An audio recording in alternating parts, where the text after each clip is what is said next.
New Dons. As promised, at our pitching camp, here's that video discussing pitching mechanics.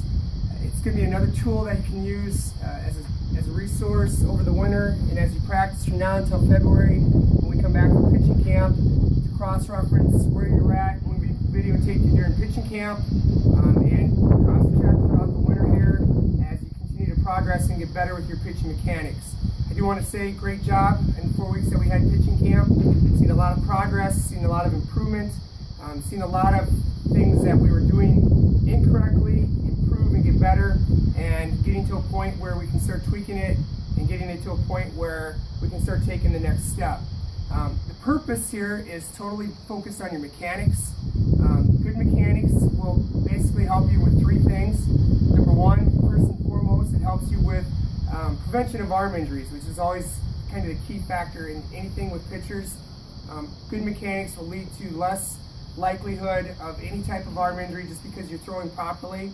Number two is going to help with your control, which is a big factor in the 10U, 11U age group.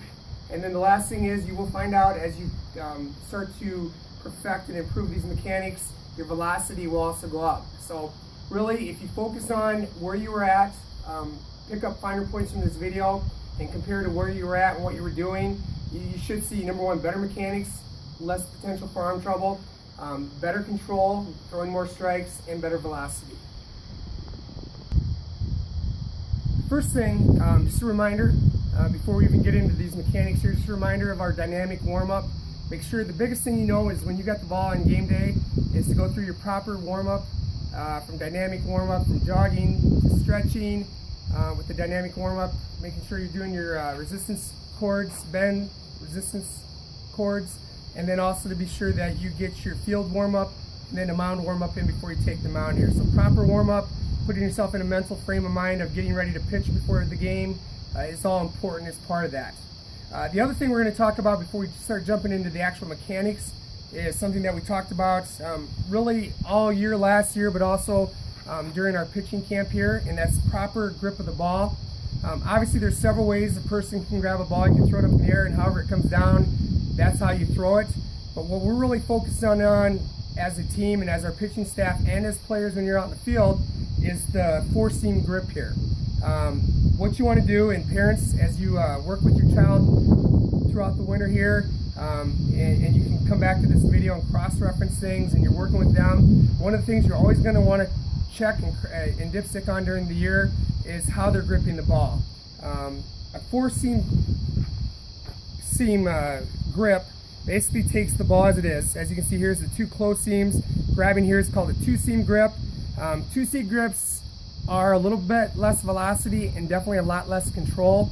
So one of the reasons we focus on the four-seam grip is because you do have better control, and if done correctly, you will also throw harder. So really the big thing for us is the actual being able to throw straighter, better, and more strikes. Four-seam grip is basically as it says. If you look at a ball this way, if you rotate the ball, you will be able to see all four seams. What you are doing as a pitcher is you're going to grab the ball across the horseshoe side, or letter C, C for you Cubs fans out there, and you're just going to go across the ball that way, and your thumb will be on one of the bottom seams there. The older you get, the farther out you can, you're going to get to a point where your hands will grow and you can have the ball farther out from your hand. If you're going to go more of a change-up type, you can get it deeper. Right now, we just want them to have a natural grip on the ball.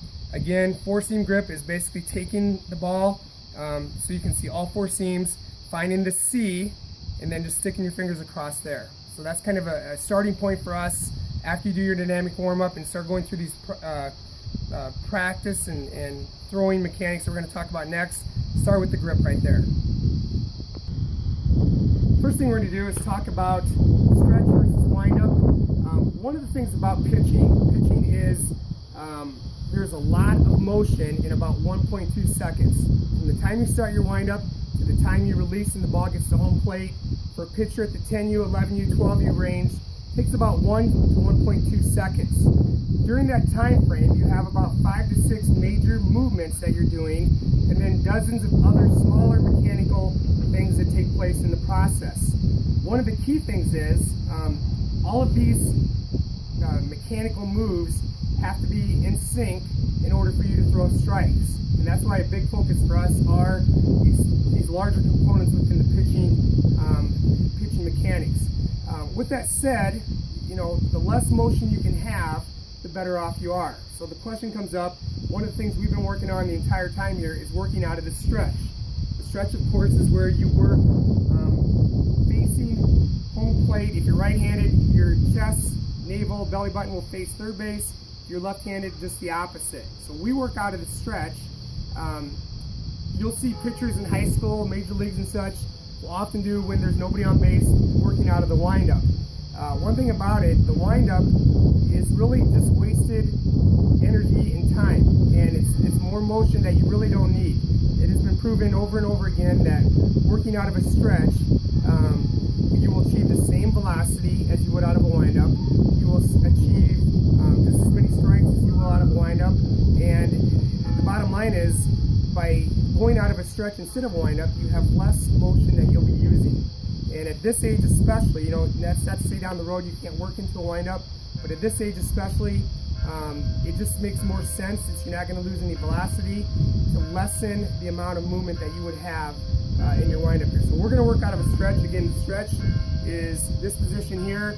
A windup is where a pitcher starts like this, facing home this way. So everything we do is out of the stretch right here. So the stretch. Some kids we call it toeing the rubber, putting your foot against the rubber here. One thing about it, and I think this is one of the things that I noticed a lot during our season last year, when kids took them on to pitch, they would put their foot up on the rubber, they would tilt off the rubber, some would put it right on top of the rubber. Obviously you get a lot of slippage there, and you don't need to do that. Per baseball rules, you just need to make contact with the rubber at the beginning of your pitching motion. So we want all of our pitchers to start out with their foot flush with the rubber, not on top, not anywhere like this. Sometimes there's this concept or belief out there you're going to use the rubber to push off against. One thing we really say is not to push off, because what happens is, we're going to talk in a little bit about this equal and opposite motion and the power of going towards the plate. Anytime you push back, you're putting energy going the other way. We want all our energy, once we start a motion, going towards home plate. You don't use the mound to push off of. Your power comes from your hips, your core, and ultimately somewhat your pitching arm, obviously, too. So the thing is, we're going to toe the rubber, we're going to butt up to it, flush up. Some kids like to pitch off to a side, some pitch off like to line up to the other side. Right now, for all sakes and purpose, let's just go right to the middle of the mound, and we'll put our foot right there on the rubber, flush there, and we'll start here like this, and we're going to look at our target, our catcher, and we're going to start here. We got our ball, we got the four-seam grip right here, and we're going to put the ball behind us. And the first step of this is just to get to a point right here where we're looking at the catcher on the stretch position, ready to begin our pitching motion. So real simple, the first thing we're going to do, four-seam grip, foot flush with the rubber, looking at the mound. You can have your glove on your knee, ball behind your back right here, and then all we're going to do is we're going to come from here to here. Again, foot flush, stretch here, glove on knee, four-seam grip, ball behind the back, looking at our target, and all we're going to do is come to here. Okay, one more time, here to here. Notice when I'm here, I kind of call it the power V. If you look, my elbows are at a V angle. We want to be resting right here. The other thing is we want to make sure, ultimately at some point, we're going to get our ball into what's called the throwing slot, which for most people will be about a 3/4 slot right here. My thing is, instead of starting low and then having to get it up, or starting high and having to get it down, let's just start right where we're at. So what I tell pitchers is, just get here, get set right here. I'm right where my arm's going to be slotted at, so I can, again, wasted motion, any extra motion can cause mechanical issues there. Okay, so one last time, four-seam grip, ball behind the back, looking at my target, coming from here, and stopping here in my power position. Big thing is, you're going to hear me talk a lot about this, balance, okay? Shoulders, hip, knee alignment, that's what I want to be at. I want to be just a lot of balance here. I don't want to be twisted, I don't want to be turned or anything. I want to be straight down, balanced here, right there, okay? So once I get to the balanced position where I get set here, the next thing is the actual beginning of our motion, our pitching mechanics towards home plate. And what we're doing here is basically 3 motions kind of at the same time. The thing is, once we start this is when that clock, that 1.0 to 1.2 seconds from here to home plate begins. So, once we start this, there's no stopping. And once we actually begin this, one of the things about it, our motion begins going constantly forward after what we call the initial leg lift of your front leg here. So what we're going to do, we'll get here, we'll come to here, and then what we do is you want to start by lifting your leg up. Again, balance is the key here. You're going to come here, and then you're going to begin by coming back and almost turning your hips and bringing them back. So I'm going to go here, and then I'm going to go here. What I want to do is I want to make sure that this knee, this is called my landing knee or my landing leg, I want to make sure when I come back that it gets at least 90 degrees or higher. Big point, and I know some of the young ones got in kind of what I would call this rush. They would get here, and then they'd come here, and then they'd start right away. First of all, you need a 1-second pause when you get the baseball where players can lead off and such. So you got to pause anyway for 1 second. So don't rush things. One of the biggest things that happens with young pitchers is they always seem to rush. The 1.2 seconds will happen naturally. You don't have to rush it. Don't get in a hurry with your mechanics. That's where you get all out of whack and stuff. So what I want to do is make sure is when I get to here is that I pause, and then I begin my motion home. Again, the first step will be bringing my leg up, my knee right here, up to a 90 degree or higher angle, and at the same time I'm going to rotate my hips back just a little. This is going to generate some power. It's kind of like, if you want to think about it like a slingshot, you put the rock in and pull it back.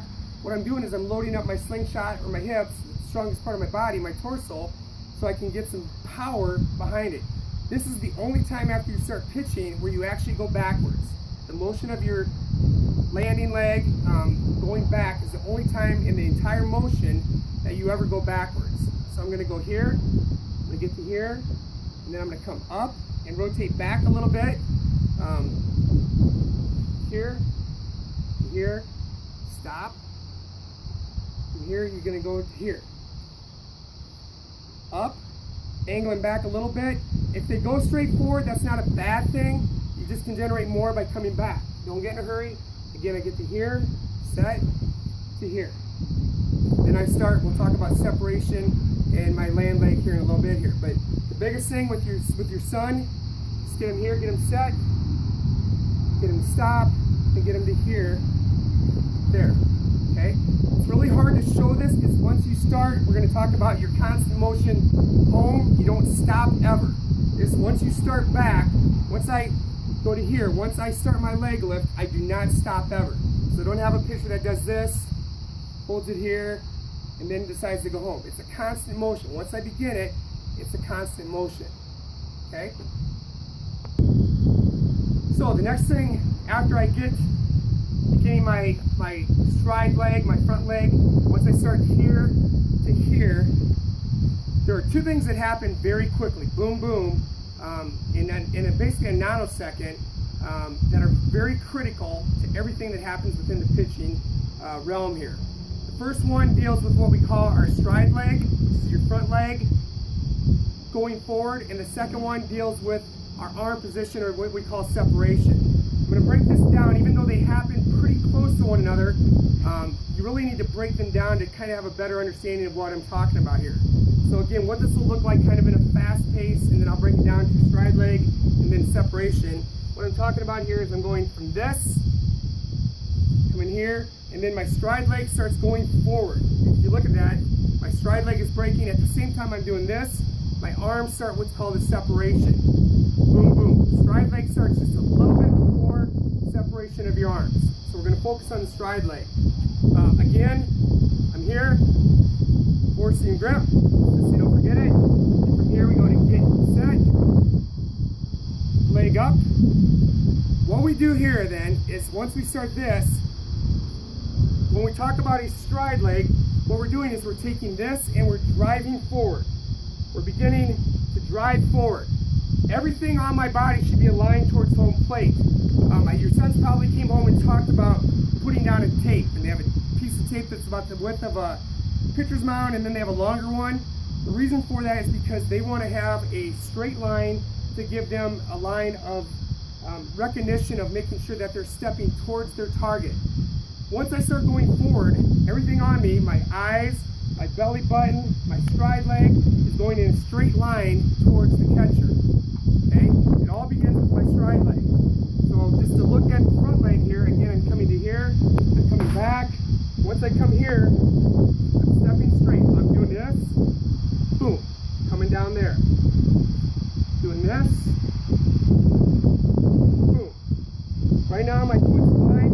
Some people turn it straight at it. I kind of like to angle it a little bit to the right, landing on the ball of my feet, not my heel, landing on the ball of my feet. Your stride plant, where your stride should be about 85% of your body length. So one of the things about it, the longer your stride, a lot of times the more power or speed you will have. If you think of a guy by the name of Tim Lincecum, 5'10", 170 pounds, he threw 96, 98 miles an hour. The reason he could throw so hard, he had a stride length of 115% of his body. Literally from the rubber to here, to the point where he was striding, he was 115% of his plane. Right now, we want to be in about the 85% range of distance off the mound here. So again, going to here, being set, pivot back, boom. Again, as I do this, my hips are open, creating a good power base out of my core. I'm planning here. I don't want a straight leg. I don't want a bent knee. I want a semi-bent knee, but not a real extreme angle there. Okay, so I'm going here, and that's my stride right there. So again, one last time, and then we'll do separation, and you'll see how these two work together. I'm going here, getting set, high leg, right there. Aiming straight at my catcher. My arms and shoulders and legs are all in alignment here. My nose, my belly button, everything's aligned straight down here.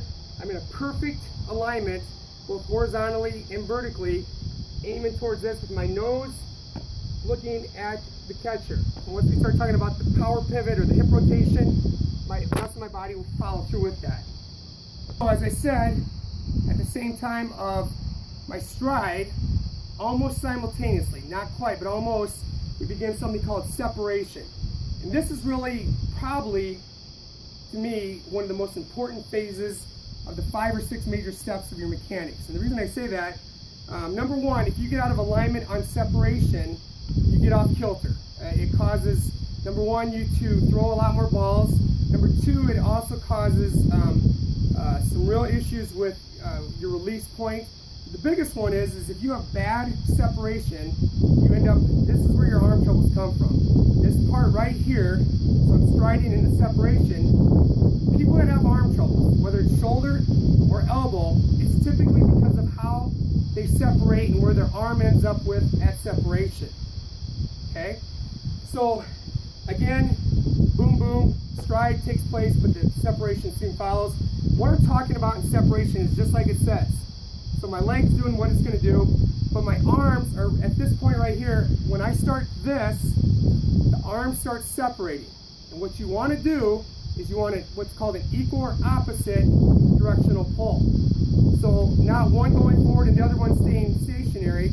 They both are coming together at the same time. That's separation. Ball coming out of the glove, glove going forward, arm coming back. Now, your kids, you may have heard of this, and the kids may have talked about this. There's a lot of things that people call this. In girls softball, they call it the Super K. And one thing about it, pitching in baseball and softball, other than one's underhand and one's overhand, very natural motion, very unnatural motion. That's why a girl can pitch 3 games in a day and a guy can pitch maybe 1 or 2 games a week. But the biggest thing is, when they get to this point of separation, they're pretty much in the same thing. A girl in softball will be here. They call it the power K, straight down, leg out, arm out. For guys, we call it the power L or the power T. Okay?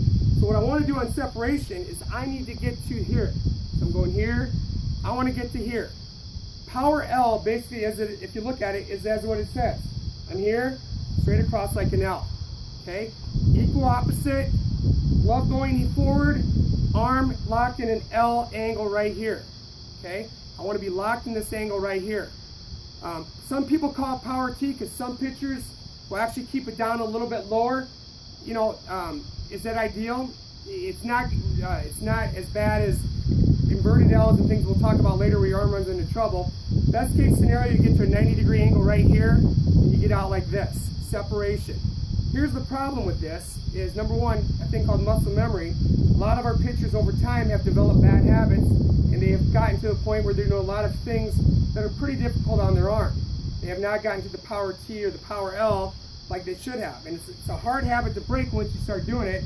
Number two, it happens so quickly, you don't even really think about it. And that's why I say this winter, it'd be great as you kids are working out on our T-lines in the basement to make sure that your parents videotape you and then you can slow motion it and see where you're at. Start correcting, you know, if you're looking at your arms not separating equal and opposite, or if one thing we'll talk about, one of the most dangerous things you can see when you stop something is called the inverted W. If a pitcher's like this, okay, or an M, it looks like an M or an inverted W. If you're like this, your arm literally has to go from here back up, as we're being invaded by geese here, to bring it back up. That's a lot of movement in a short amount of time and a lot of stress on your elbow here. So what we want to get to in our separation is going from here to here. Push-pull opposite, my arm is right here. Another thing you will often hear this called, in pitching jargon, is called scapular loading. Back of your arm is your scapula. What you're basically doing, again, the old adage of a slingshot or a rubber band, again, you put a rock in a slingshot, you pull it back, boom, the rock goes. That's kind of what you're preparing the ball to do, is where you're loading up your scapula right here. It's putting a lot of power, getting ready when we rotate these hips, that it's almost like a slingshot where it's going to just take off on you. Scapular loading. The big thing is we want a power L, power T. Do not want to see an inverted W. So it's really crucial that you videotape your sons over and over and make sure that they're, when you slow it down at this frame right here, that on separation, that they're right here. That they're not, they can be here, but not here. If you see any of that, that could lead to some real potential arm troubles down the road. Do that over time, it's not good on your elbow at all. Okay? So again, what we want to do is you're going to go here, stop, right here.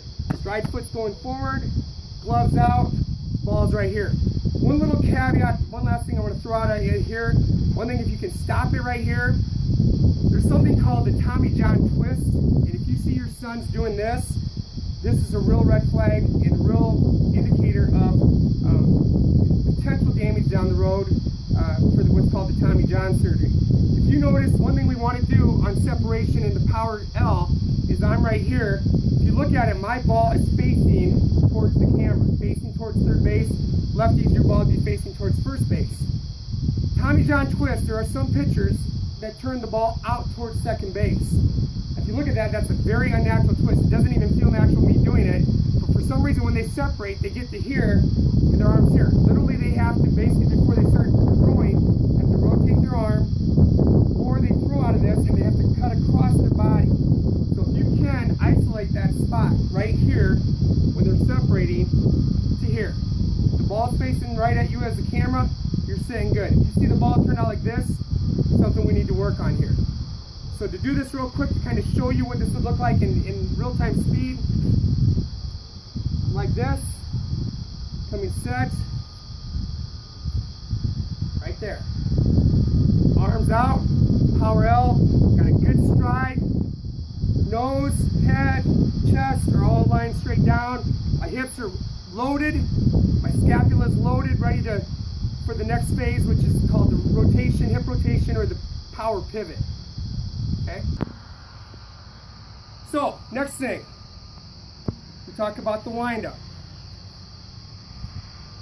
We talk about the landing and the power, the separation, and our stride leg. The next thing is called the power, some call it hip rotation, or the power pivot. I think there's a misnomer that pitchers that throw really, really fast have really good arms. Well, that's no doubt about it. but they don't generate their power from the arm. If you're an all-arm pitcher, your arm will be blown out very quickly. As you know, in any sport, and I don't care if you're talking baseball with hitting, or you feel like this, all of your power in sports, wrestling, basketball, whatever it is, golf, your power comes from your hips, your core area, your torso. And pitching a baseball is no different. The real power of pitching, where you get the velocity from, and the power is from your hips. And how you release or unleash the power of your hips is through the next phase after stride landing and power L separation, is basically called the hip rotation or the power pivot. We're basically pivoting our hips. So if my arm is here, it's in what I call the throwing slot right here. Basically what I need to do is take my arm from here and rotate my hips to get my arm in the throwing slot out here. Okay, you want to have your power slot out here ready to throw. What I'm doing is after I stride, I get to here, I rotate my hips, and as I rotate my hips, if you look here, my arm comes with it. Okay, my arm will come with it. So I'm here, my arm comes with it. And then all you're going to do from there is accelerate or whip the arm and throw. Okay? But the key component here is your hip rotation, the power pivot. So I get here, I'm at separation, I'm here, and then what I'm doing is I'm rotating this hip like this. My arm will come forward. Big thing here, a lot of our young ones do this. They take the glove hand and they just put it behind them or off to the side. What I want to do is take my chest at the same time and rotate my chest to the glove. You should always finish with your glove against your chest. At the same time, your power rotating your hips here. My chest is going to the glove, and my arm is coming here. And you're going to end up in a spot right here, ready to throw and release the ball, and go through the acceleration of the arm throw. Big point, make sure when you throw, you want to make sure that your ball is out front. You want to make sure that you have good nose, shoulder, knee alignment. You want to make sure you're on a straight line this